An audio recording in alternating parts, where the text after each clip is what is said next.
അള്ളാഹുവിൻ്റെ ബറക്കത്ത് വേണ്ടെന്ന് വെക്കാനുള്ള അതിന് മാത്രമുള്ള ഒരു ധന്യതയും നമുക്കാർക്കുമില്ല.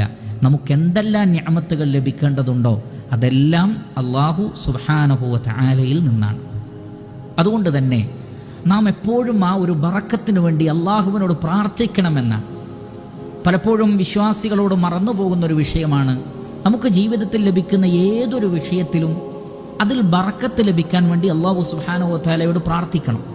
നബി സല്ലല്ലാഹു അലൈഹി വസല്ലമ തനിക്ക് വേണ്ടിയും മറ്റുള്ളവർക്ക് വേണ്ടിയും നടത്തിയ ദുആകളിൽ മഹാഭൂരിപക്ഷ ദുആകളും ബറക്കത്തിന് വേണ്ടിയുള്ള ദുആ ആണ് എന്ന് കാണാൻ കഴിയും.